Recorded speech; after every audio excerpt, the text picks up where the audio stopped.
tal amigos? ¿Cómo están? Bienvenidos a su programa Diálogos Divinos. Les saludamos el doctor Salvador Tomasini. Hola amigos. Alejandro Carrega. Hola, buenas noches. Y su servidora Alejandra López. Continuamos con el tema de María, que es inagotable, ¿verdad, doctor?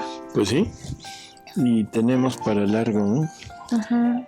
O sea, en realidad lo que vamos a tratar de abarcar nada más lo poquito, algo como un resumen en los 3 años de vida pública de Jesús, porque si no, pues no terminaríamos jamás, ¿no? Así que bueno, pues vamos a seguir. Yo espero que en unos cuantos programas más podamos dar término a este libro, que es realmente una maravilla. Ojalá que lo pudieran tener, que lo pudieran leer, aunque lo mejor sería que leyeran toda la obra del Evangelio como fue revelado, ¿no? Que es prácticamente, perdón por la palabra, una belleza. Y sobre todo es como ¿cómo decirlo? El fundamento de la vida en la divina voluntad. O sea, es en donde podemos aprender el cómo se vive en la divina voluntad por medio de la vida de Jesús, de la vida de María, de sus actitudes, de todo lo que ellos hacen. Así que en realidad es como una parte integral. Yo así lo veo, esa es mi percepción.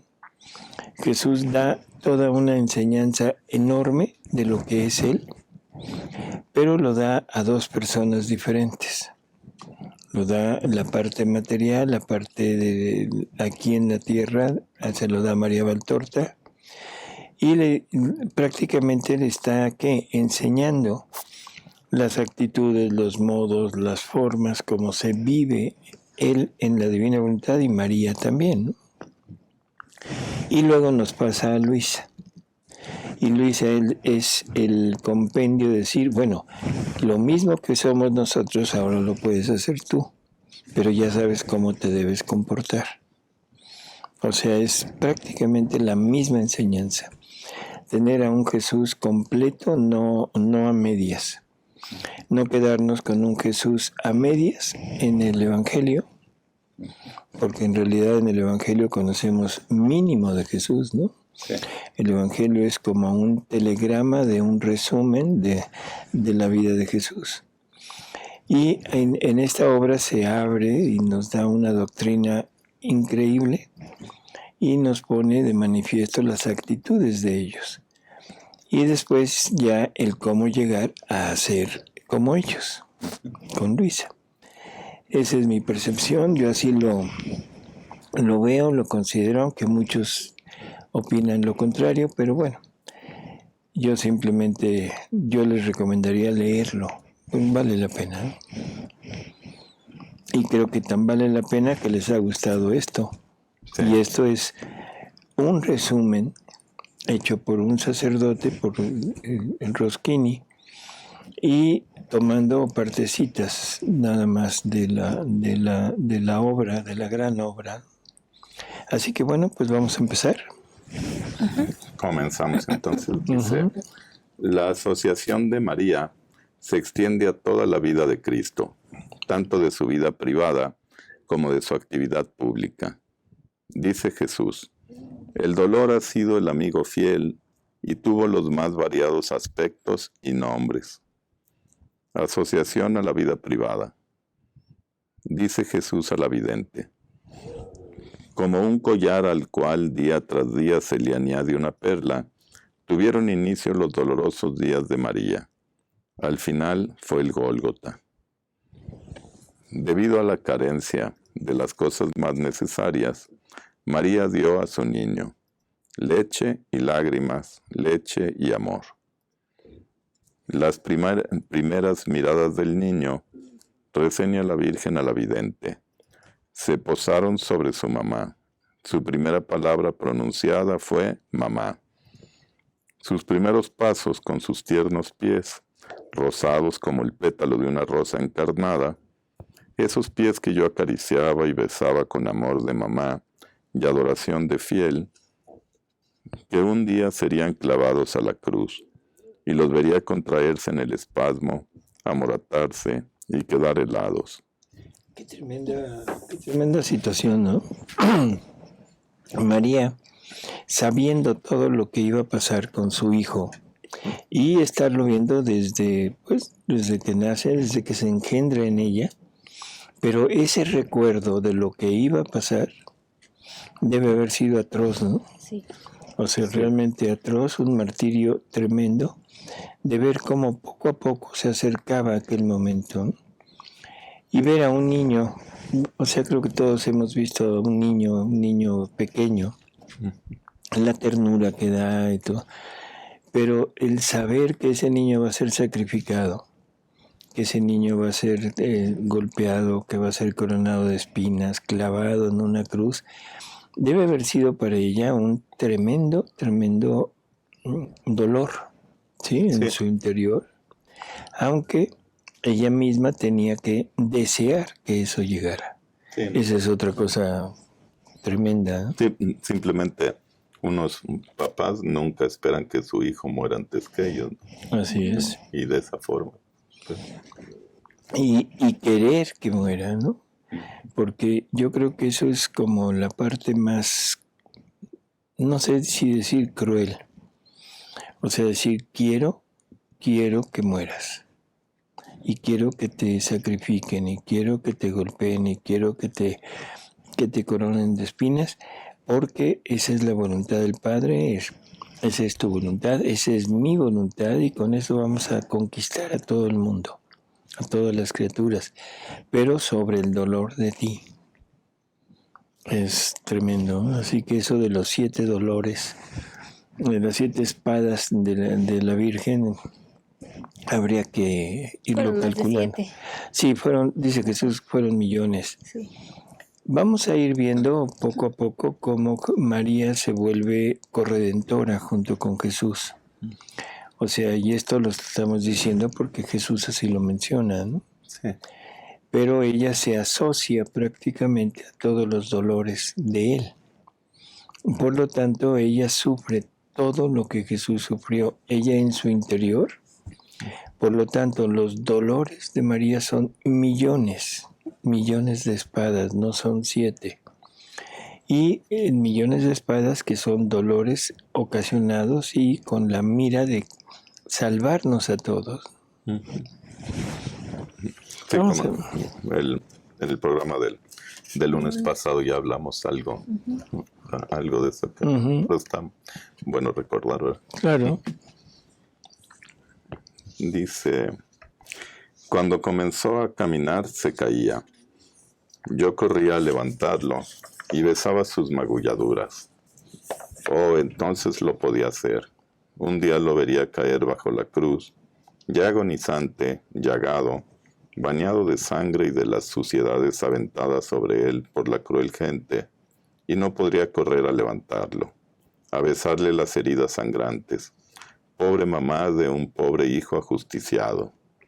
Sus primeras cortesías infantiles, una florecilla que me regalaba, cortada en el huerto o por el camino, un banquito llevado hasta mis pies, para que estuviese más cómoda, diligencia en levantar un objeto que se me había caído. Su sonrisa era el sol de nuestra casa, era la riqueza que cubría de seda y oro las paredes desnudas de mi casita. Quien haya visto la sonrisa de mi hijo, ha visto el paraíso en la tierra. Era una sonrisa serena durante su niñez, una sonrisa cada vez más pensativa, hasta llegar a ser triste conforme se volvía adulto, pero siempre sonrisa para todos.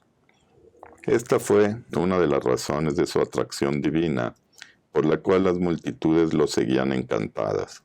Su sonrisa irradiaba amor. Cuando se unían sonrisa y voz que no ha habido más bella en el mundo, aún los terrones y las plantas vibraban. Era la voz de Dios que hablaba. Fue un misterio que solo los inescrutables designios de Dios pueden explicar. Cómo Judas y los judíos pudieron llegar a traicionarlo y matarlo, después de haberlo oído hablar. Realmente eso sí es algo, pues no sé, muy intrigante, ¿no? O sea, si entendemos quién es Dios, si entendemos la magnitud de lo que quiere decir que Dios esté con nosotros aquí, ¿qué habrá sentido la gente que lo escucha?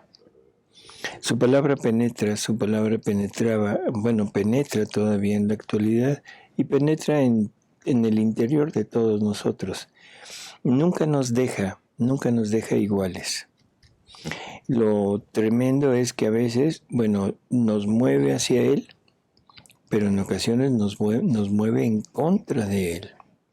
Sí. Eso es lo que es como incomprensible, ¿no? ¿Cómo es posible que el hombre se haya vuelto tan duro, tan, no sé, tan ignorante, porque no es otra palabra, tan, no puedo decirlas, en que no reconoce la voz de su creador? Sí, porque también, pues de alguna forma estaban cegados para no reconocerlo, porque si realmente estaban pensando a quién se lo estaban haciendo, pues también estarían pensando en las consecuencias, ¿no? Porque pues ponerse contra Dios sabiendo que es Dios.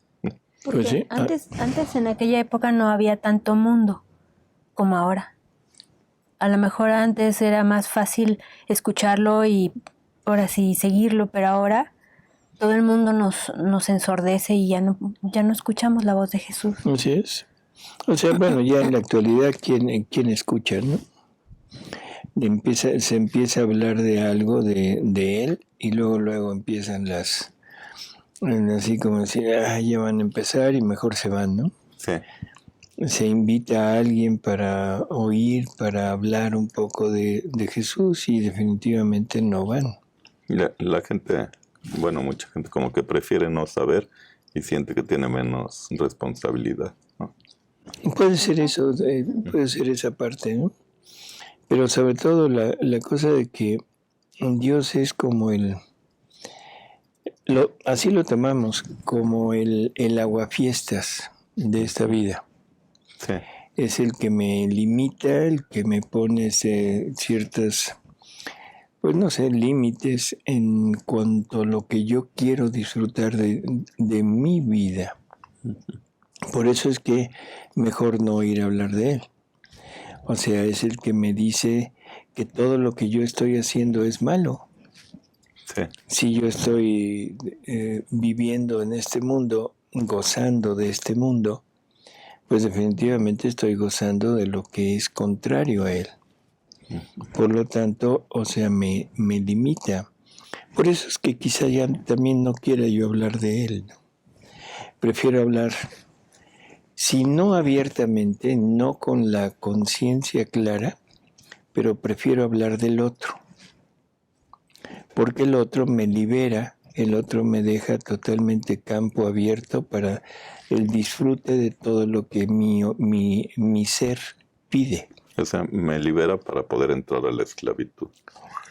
Sí, pero entendamos cuáles son las dos perspectivas, ¿no? Por un lado, tenemos a un Dios que quiere nuestra felicidad, pero una felicidad que se basa en el bien, de una felicidad que es la misma felicidad de Él, que deberíamos de entender que si Él es Dios, si Él es el creador de todo, Él es el infinito, la felicidad que me puede ofrecer Él es mucho mayor que la felicidad que yo puedo obtener aquí, y sobre todo una felicidad un poquito fugaz que me puede brindar las cosas materiales o las personas. Y siempre son bienes y momentos fugaces. La felicidad de aquí, la felicidad de allá es una felicidad eterna, no termina. Sin embargo, el cuerpo es una, no sé cómo decirlo, es un tirano, ¿no? Nos llama a seguir buscando nuestra satisfacción. Y para poder revertir eso se necesita, en verdad, una fuerza increíble que si no se la pedimos a Dios, que si no nos recurrimos a Él, en definitiva no hay forma de poderlo salvar, ¿no? Así que bueno, tenemos tremenda dualidad. El bien y el malo, o el mal. Sí. ¿Sí? ¿Le hacemos caso a Dios o le hacemos caso a nuestra voluntad que no quiere a Dios? Y con la ayuda del otro, que es el que nos incita y nos dice, mira, esto es lo bueno, esto es lo mejor, tú puedes, tú debes hacerlo, tú tienes la libertad, no hay quien te limite. Así que adelante, gózalo, disfrútalo. En fin. A ver, seguimos, ¿no? Dice, su inteligencia, siempre más amplia hasta llegar a la perfección, me causaba admiración y respeto, pero era tan llena de bondad que nunca mortificó a alguien. Dulce hijo mío, que fuiste tan bondadoso con todos y especialmente con tu mamá.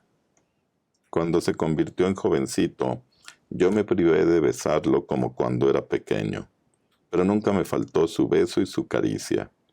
Él comprendía la sed de amor de su mamá, y por esto me daba a beber de su vida, cuando yo besaba su rostro y sus manos, proporcionándome gran dicha.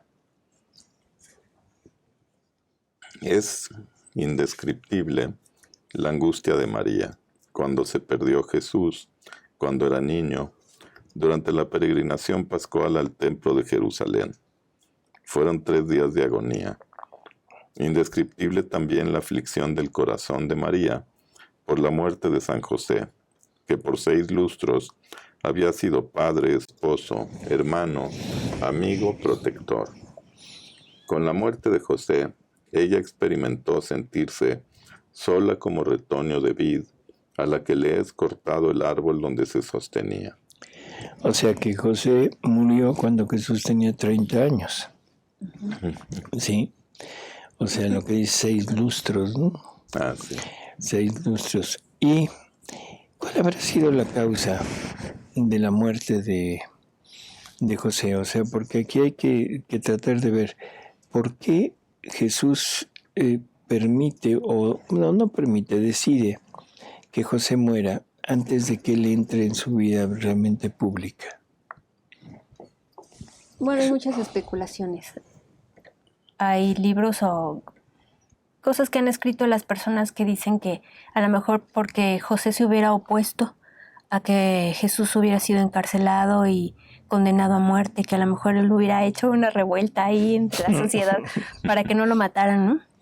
O sea, le iba a servir como de un poco de tropiezo a la misión de Jesús. A la misión de Jesús. A lo mejor podría ser. También podría ser que hubiera servido de tropiezo, pero con María. Ah, también.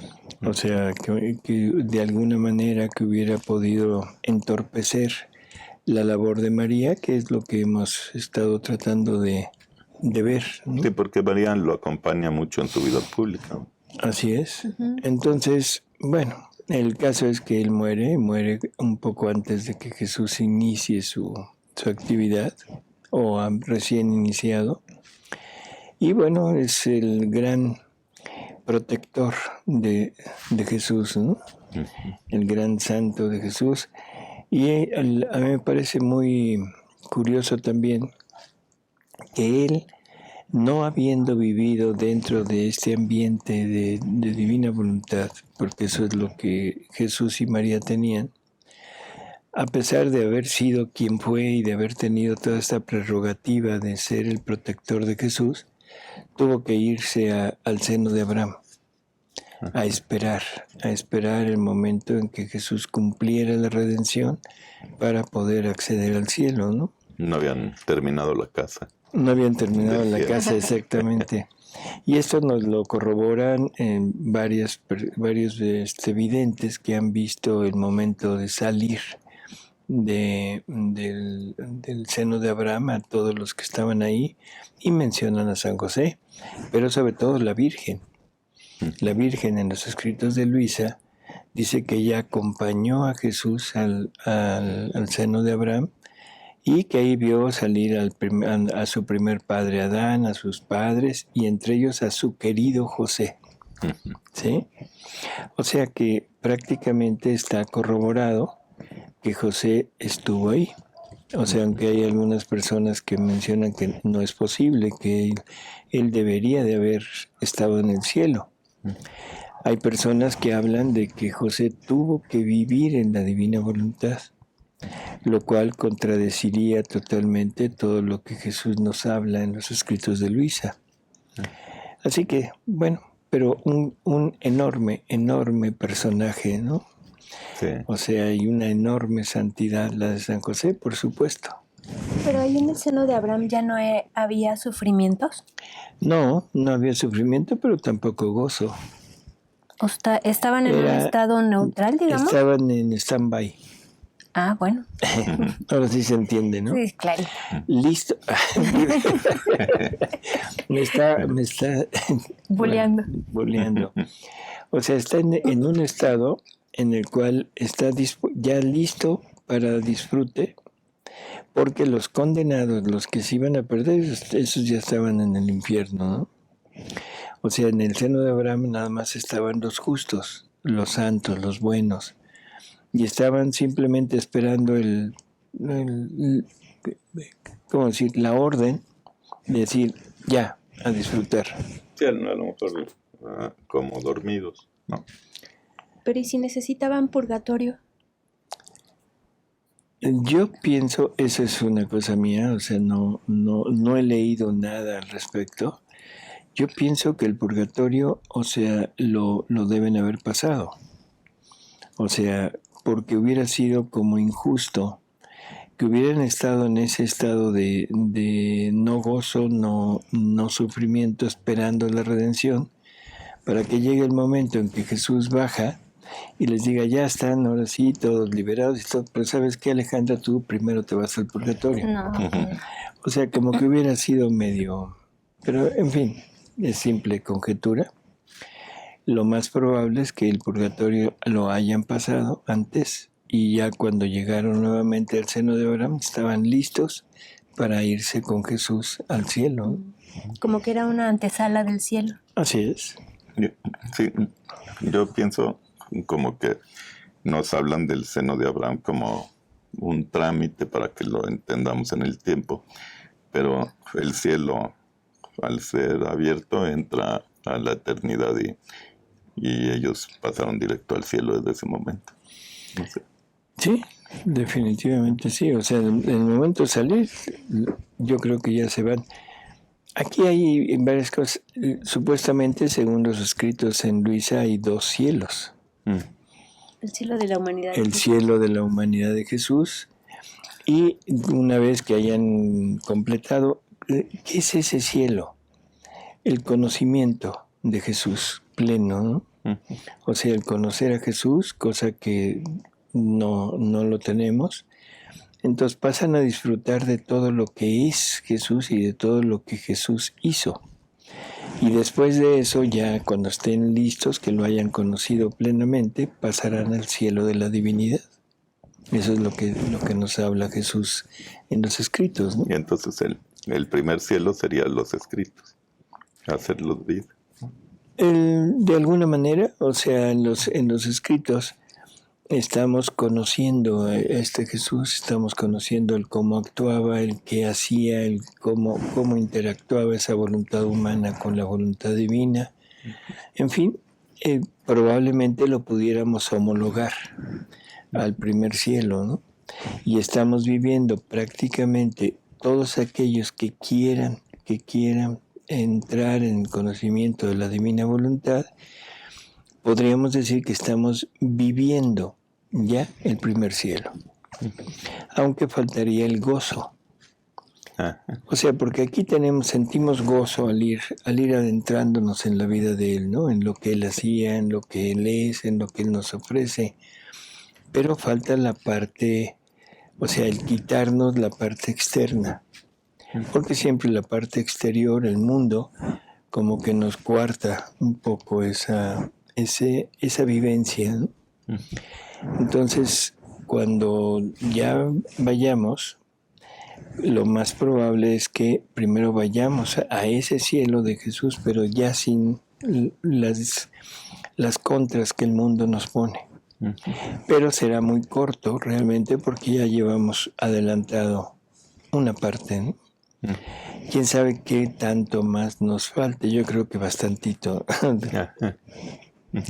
Pero en fin, ella es un cielo y disfrutaremos totalmente de Jesús, ¿no? Asociación a la vida pública, dice el padre Roschini. Doloroso el momento cuando el hijo se separó de la madre para dar comienzo a su misión redentora. Jesús se encuentra en el huerto después de la cena con María. Jesús habla a María. En principio no entiendo las palabras apenas murmuradas a las cuales María aprueba con la cabeza y después oigo. Haz que vengan los parientes. No permanezcas sola. Estaré más tranquilo, madre, y tú sabes la necesidad de estar tranquilo para cumplir mi misión. Mi amor no te faltará. Vendré con frecuencia y te avisaré cuando esté en Galilea y no pueda venir a casa. Entonces tú vendrás conmigo. Mamá, esta hora debía llegar. Tuvo comienzo en este lugar cuando el ángel se te apareció. Ahora llega y nosotros debemos vivirla. ¿No es verdad, mamá?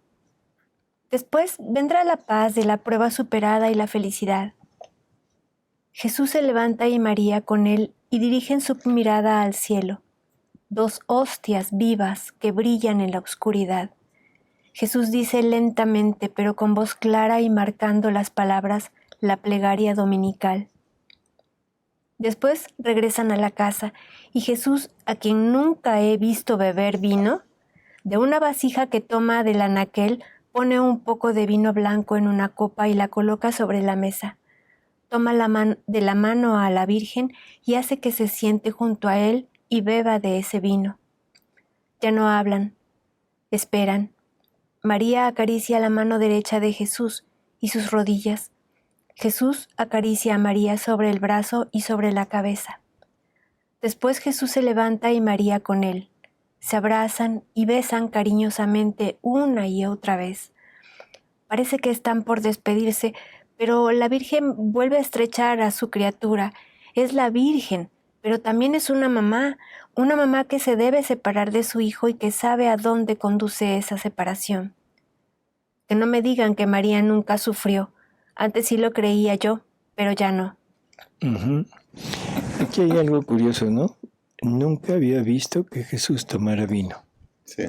Sin embargo, en el Evangelio lo acusan de bebedor de vino, ¿sí?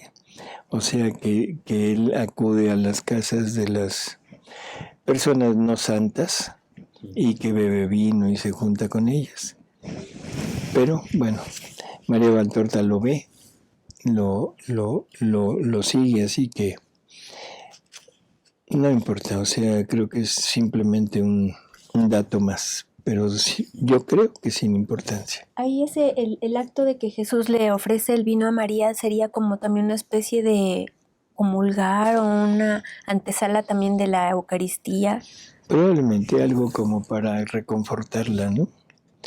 O sea, quién sabe qué haya sido la motivación, pero no ha de haber sido nada más por ofrecerle algo, sino debe haber llevado algo más. Una comunión entre ellos.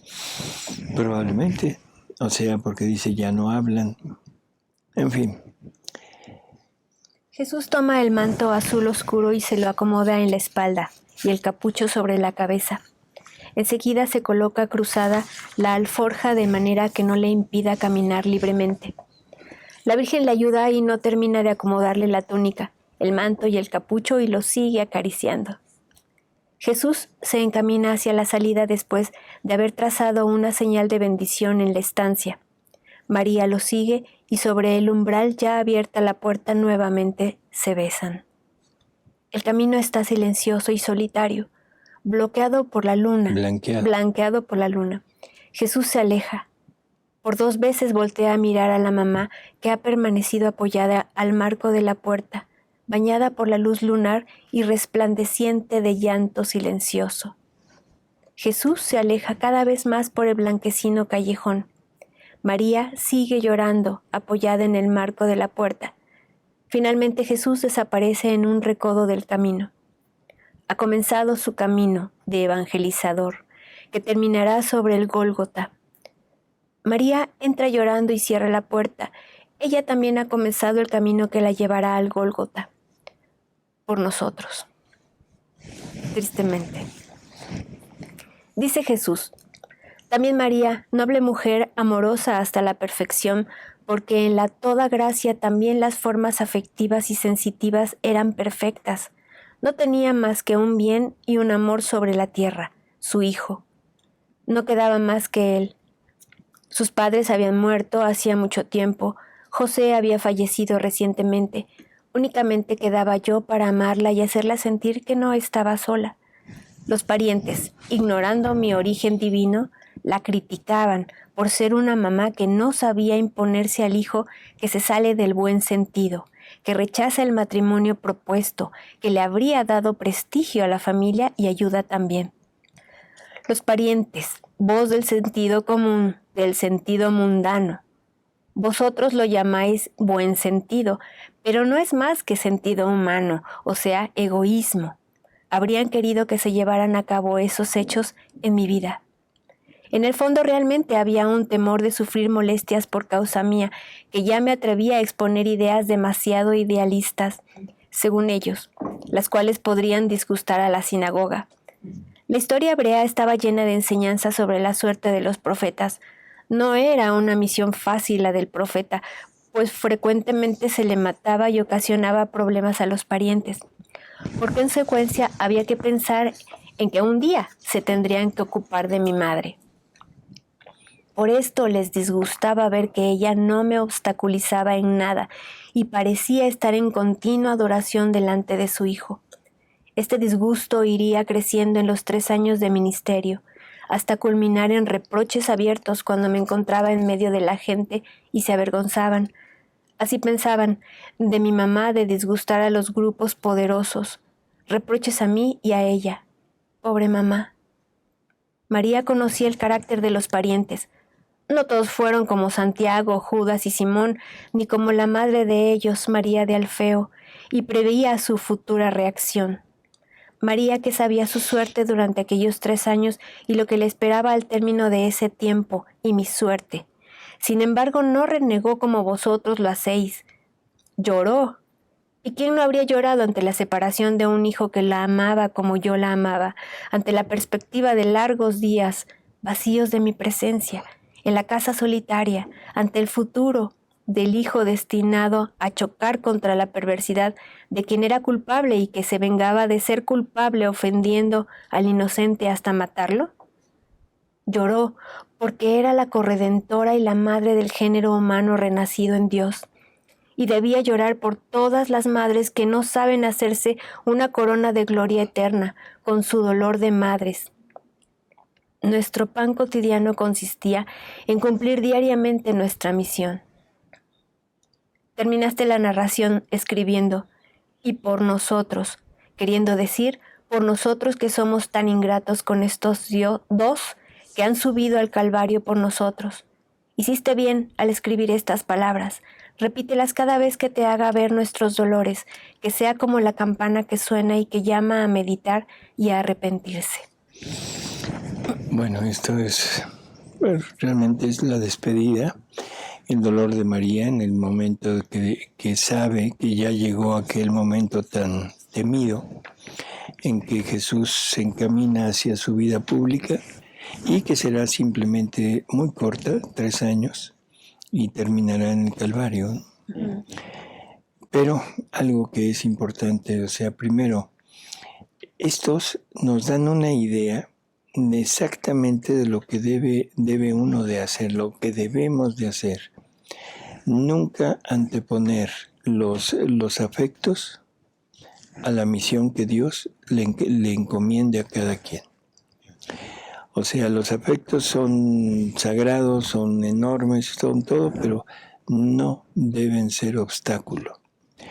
Los afectos a los padres, los afectos a los hijos, los afectos a los cónyuges, o sea, todo eso es secundario totalmente. Los afectos al trabajo, los afectos al grupo social, los afectos a los diversiones, a nuestros hobbies, en fin. También todo eso debe de dejar camino libre a la entrega, a esa entrega, a la misión que Dios nos encomienda. ¿Cuál es la misión que nos encomienda a todos? Vivir para Él. Esa es general. Y ya sobre esa misión a alguno que otro le encargará otra misión muy especial, a quien le encargará simplemente llevar esa vida de unión con Él, pero en familia. A quien le dirá, apártate, sal de tu familia, sal de tu parentela, igual que lo hizo con Abraham. ¿Sí? En fin, no importa, pero el punto es entender exactamente qué está pasando. Y María, junto con Jesús, se desapega. ¿Le duele? Sí, definitivo. No lo oculta, llora, o sea, es la parte humana. Pero esa parte humana nunca se interpone a la parte divina, sino al contrario, se une, actúa junto, ¿no? Seguimos. Dice, la recriminación de los parientes a la misión evangelizadora de Cristo no se hizo esperar, amargando profundamente tanto a la madre como al hijo. Judas Tadeo, primo de Jesús, se traslada a Betsaida, enviado por la Virgen para invitarlo a las bodas de Caná. Deseo de mi madre, dice Jesús, es mi ley. Pero enseguida, Judas Tadeo, mensajero de sus parientes, empieza a recomendar a Jesús que tenga prudencia. Quiero decirte, Jesús, sé prudente. Tienes una madre que no tiene a nadie sino a ti. Tú quieres ser un rabí diferente de los demás y tú sabes, mejor que yo, que los grupos poderosos no permiten cosas distintas a las implantadas por ellos, como se acostumbra. Conozco tu modo de pensar, es santo, pero el mundo no es santo y oprime a los santos. Jesús, tú sabes la suerte de tu pariente el Bautista. ¿Tú qué harás? ¿A qué te quieres exponer? Son los temores de todo el mundo y son las actitudes tanto de los poderosos de aquel tiempo como los poderosos de todos los tiempos. En todo lugar, en todo momento, en cualquier situación, siempre habrá alguien que se crea con el derecho de interponerse a lo que Dios quiere, Sí. aduciendo que ellos tienen el reconocimiento de Dios y que ellos son los únicos que tienen la posibilidad de poder llevar a cabo esta, ¿cómo diríamos?, instrucción. ¿Sí? Y creo que es muy, muy, muy claro esto, ¿no? El pariente cauteloso que ama a su pariente, el de cuidado, no te expongas, o sea, tú sabes lo que pasa si te pones en contra de ellos, te van a aniquilar. ¿Sí? Sí. Cualquier semejanza con... Sí, ahora con la divina con la voluntad divina pasa voluntad. exactamente lo mismo. Así es. Lo mismo. En fin. Seguimos. Y Jesús dice, Judas, ¿me preguntas esto tú que conoces tanto mis pensamientos? ¿Hablas espontáneamente? No, no mientas. Te han enviado, y seguramente no ha sido mi madre, a decirme estas cosas. Judas agacha la cabeza y calla. Habla, primo. Mi padre, y con él José y Simón, ¿sabes? Por tu bien, por afecto a ti y a María, no consideran conveniente lo que tú te propones hacer y quieren que tú pienses en tu madre. Perdón, pero aquí hay un fingimiento tremendo. Lo que están queriendo es evitarse la molestia de, según ellos, hacerse cargo de María. Y según ellos, evitar las burlas y el desprestigio de su familia, de su, ¿cómo diríamos? En la actualidad diríamos de su apellido, por lo que el pariente va a hacer. Llámate como quieras, pero no te pongas mi nombre. Sí. ¿Sí? Eso es lo que están haciendo. Y eso es lo que en muchas ocasiones sucede también en la actualidad, ¿no? Pero la muestra de Jesús, de esa entereza, de esa firmeza, y de María también.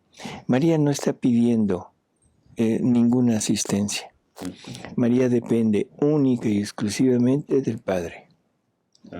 Ese es todo su apoyo, o sea, y sabe que el Padre tendrá que protegerla, tendrá que cuidarla, tendrá que hacer todo lo necesario porque es su misión de Él.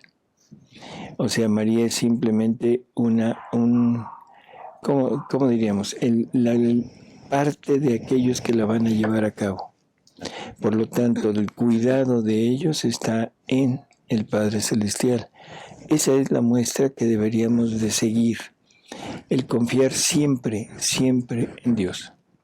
Jamás dejarnos llevar por el qué dirán, por lo que los peligros de dedicarse totalmente a Dios, ¿no? Y dije peligros en el sentido en todos sentidos, material, moral y espiritual. Eso también pasó a Luisa, ¿verdad? Claro. Ella estuvo bajo la protección de la divinidad, de la divina providencia. Así es. Y aunque le pasaron cosas tristes y feas, nunca fue desprotegida. Así es. Y se le dice a Jesús, ¿cuándo te ha faltado algo? Uh-huh.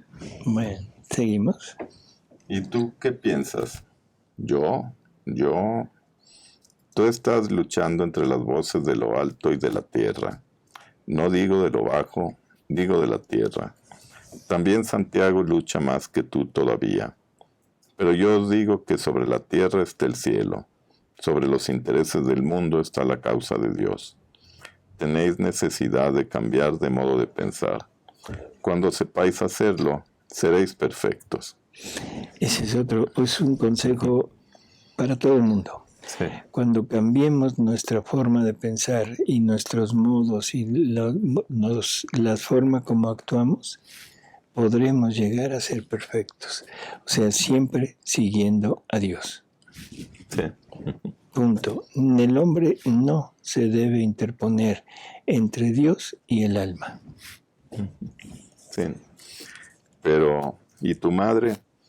Judas, nadie más que ella tendría el derecho a reclamar que cumpla mis deberes de hijo, según la luz de la tierra. Es decir, mi deber de trabajar por ella para proveer a sus necesidades materiales. Mi deber de darle apoyo y consuelo con permanecer cerca. Pero ella no me pide nada de esto. Desde cuando me tuvo, supo que me había perdido, para encontrarme de forma más grande que la del pequeño círculo de la familia. Desde entonces se ha preparado para esto. En su sangre no es nueva esta absoluta voluntad de donación a Dios. Su madre la ofreció al templo antes que ella sonriese ante la luz. Me lo ha dicho incontables veces, cuando me ha hablado de su santa infancia, teniéndome contra su corazón en las largas noches de invierno o en las claras noches de verano llenas de estrellas. Ella se ha entregado a Dios desde las primeras luces de su amanecer en el mundo. Todavía más se ha entregado cuando me tuvo, para estar donde yo estoy, sobre el camino de la misión que me viene de Dios. Todos me dejarán, tal vez por pocos minutos, pero la bajeza será la dueña de todos, y pensaréis que hubiera sido mejor no haberme conocido jamás, para vuestra seguridad. Qué tremendas verdades está diciendo. Sí. Ay, bueno, seguimos. Pero ella, que ha comprendido y que sabe, ella estará siempre conmigo. Vosotros volveréis a ser míos por ella. Con la fuerza de su amorosa y segura fe, ella os atraerá, y como consecuencia os atraerá a mí, porque yo estoy en la madre y ella está en mí, y nosotros en Dios. Esto quisiera que comprendieseis todos vosotros, parientes según el mundo, amigos e hijos hablando sobrenaturalmente. Tú y los demás no sabéis quién es mi madre. Si lo supieseis, no la criticaríais en vuestro corazón por no obligarme a estar sujeto a ella. Pero la veneraréis como la amiga más íntima de Dios, la poderosa que todo puede en el corazón del Eterno Padre, y sobre el hijo de su corazón. Seguro que iré a Caná. Quiero hacerla feliz.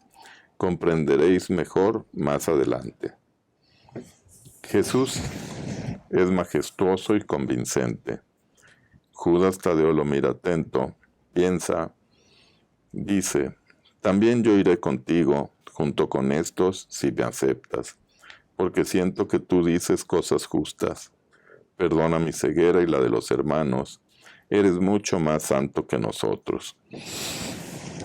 Bueno, y como dijeran en algún tipo de programa, aún hay más, pero ahora el tiempo se nos ha terminado.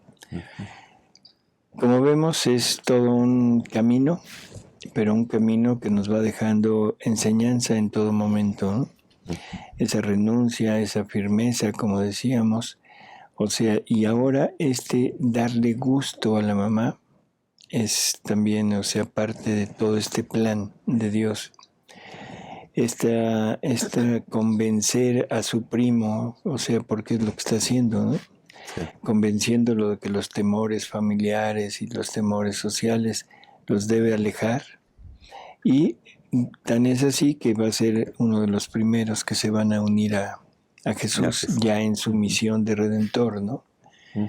En fin, belleza indescriptible que nos narran aquí. Jesús dijo en el Evangelio, no, nadie será profeta en su tierra, y todo el mundo lo atribuye a él, pero nunca nos imaginamos que María también estaba involucrada en esa frase. Así es. Que también entre sus parientes no iba a ser aceptada. No ¿verdad? iba a ser aceptada. Al contrario, mal vista. Así despreciada. Ay. Sí, bien feo. Muy bien. Pues amigos, vamos a dar por terminado este programa, agradeciéndole a Alejandra. Gracias, doctor. Y a Alejandro. Gracias, doctor. Gracias, y Alex. esperando su asistencia para el próximo, para seguir con esta narración. Hasta Gracias luego. a Paris también por ayudarnos a hacer este programa. Hasta luego.